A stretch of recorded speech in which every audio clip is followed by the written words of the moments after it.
Hello students, welcome to all of you. आज की इस वीडियो में मैं आप सभी का तहे दिल से स्वागत कर रहा हूं। जैसा कि आप देख पा रहे होंगे कि हमारे पास एक प्रश्न है, ऊष्माक्षेपी एवं ऊष्माशोषी अभिक्रिया का क्या अर्थ है। इसे एग्जाम में ऐसे भी पूछ सकता है कि ऊष्माक्षेपी एवं ऊष्माशोषी अभिक्रिया क्या है, उदाहरण सहित समझाइए। ठीक है, तो ये जो प्रश्न है बोर्ड एग्जाम की दृष्टि से अति महत्वपूर्ण है, इसलिए आप इसे ध्यान से समझिएगा। ऊष्माक्षेपी का सीधा अर्थ होता है कि ऊष्मा का निकलना। किसी भी रासायनिक अभिक्रिया में यदि ऊष्मा निकल रहा हो तो हम कहेंगे कि ऊष्माक्षेपी अभिक्रिया है। और किसी अभिक्रिया में अगर ऊष्मा की जरूरत पड़ता है, ऊष्मा का शोषण किया जा रहा है, ऊष्मा की जरूरत पड़ रहा है, तो वहाँ पे हम बोलेंगे ऊष्माशोषी अभिक्रिया। समझे कि नहीं? ऊष्माक्षेपी का मतलब ऊष्मा निकालना है और ऊष्माशोषी का मतलब ऊष्मा की जरूरत है, वो हमें चाहिए। ठीक है, अब इतना समझ गए तो अब परिभाषा आराम से बन जाएगा। तो ध्यान समझिए। सबसे पहले हम ऊष्माक्षेपी अभिक्रिया के बारे में समझते हैं। तो यहाँ पे देखिए लिखा हुआ है कि ऊष्माक्षेपी अभिक्रिया के बारे में। ये ऊष्माक्षेपी अभिक्रिया वह अभिक्रिया है जिसमें उत्पाद के साथ साथ ऊष्मा का भी उत्सर्जन होता है। यानी उत्पाद तो बनता ही है, लेकिन साथ में जो ऊष्मा है उसका उत्सर्जन यानी ऊष्मा को निकालता है। तो ऐसी अभिक्रिया को बोलते हैं ऊष्माक्षेपी अभिक्रिया। तो इसमें लिखा हुआ है कि ऊष्माक्षेपी अभिक्रिया वह अभिक्रिया है जिसमें उत्पाद के साथ ऊष्मा का भी उत्सर्जन होता है, उन्हें ऊष्माक्षेपी अभिक्रिया कहते हैं। जैसे यहाँ पे देखिए हमने एक एग्जाम्पल लिया है, एग्जाम्पल से समझिए। देखिए यहाँ पे रिएक्शन कौन कौन कर रहा है, ये मेथेन और ऑक्सीजन। जब मेथेन को ऑक्सीजन के साथ हम मिला दिए तो कार्बन डाइऑक्साइड यहाँ पर बना, इसके साथ जल बना, इसके साथ ऊष्मा भी निकल रहा है। ठीक ना? तो हमने क्या बताया था इसमें ऊष्माक्षेपी में कि ऊष्मा निकलना चाहिए। देखिए एक यहाँ पे लास्ट में निकल रहा है।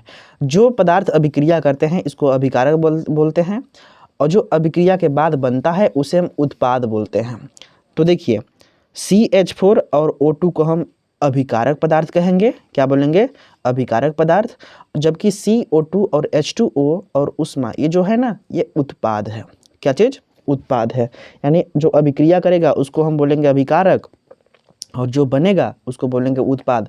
तो इसमें लिखा है कि उत्पाद के साथ साथ ऊष्मा का भी उत्सर्जन होता है। तो उत्पाद जो बना है इसके साथ ऊष्मा भी निकल रहा है ना, तो ऐसे अभिक्रिया को हम बोलेंगे ऊष्माक्षेपी अभिक्रिया। एक एग्जाम्पल ये लिख लीजिएगा, या अगर इसको नहीं लिखेंगे तो एक और हमने एग्जाम्पल लिया है कि कार्बन को जब ऑक्सीजन के साथ अभिक्रिया कराएंगे तो कार्बन डाइऑक्साइड निकलेगी और साथ में ऊष्मा भी। ठीक है, आप ये एग्जाम्पल या ये एग्जाम्पल लिख सकते हैं, दोनों में से कोई। तो हम समझ गए सबसे पहले ऊष्माक्षेपी अभिक्रिया के बारे में। अब समझते हैं कि ऊष्माशोषी अभिक्रिया क्या है।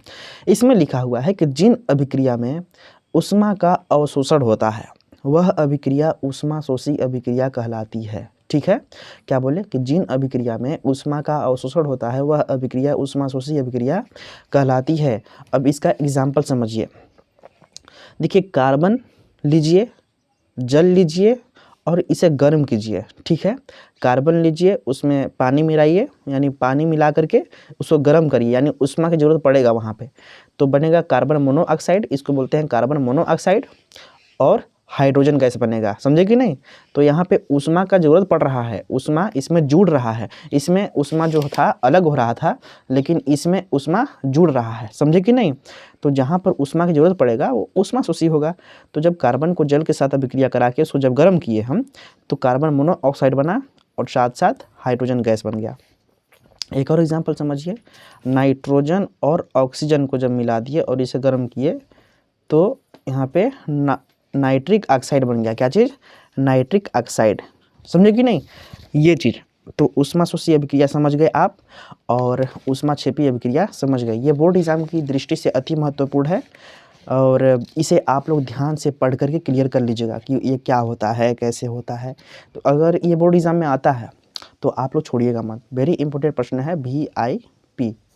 ठीक है, तो आपसे रिक्वेस्ट करते हैं कि यदि आपको ये वीडियो समझ में आई होगी तो आप लोग इस चैनल को सब्सक्राइब कर लीजिए, और जिनको भी आवश्यकता है, जो विद्यार्थी आपके साथ तैयारी कर रहे होंगे, उनके पास ये वीडियो भेज दिया कीजिए, और साथ में उनको बोलिए कि इस चैनल से तैयारी कीजिए सब लोग। ठीक है, और मैं कोशिश कर रहा हूँ कि आप लोग को मोस्ट इम्पोर्टेंट प्रश्न प्रोवाइड करवाने के लिए, ताकि आपके एग्ज़ाम के लिए बहुत ही हेल्प हो सके हमारे तरफ से। इसलिए आपसे रिक्वेस्ट करते हैं कि आप लोग चैनल को सब्सक्राइब कीजिए और अपने फ्रेंड्स को, मैक्सिमम स्टूडेंट को इस चैनल से जोड़ने का प्रयास कीजिए।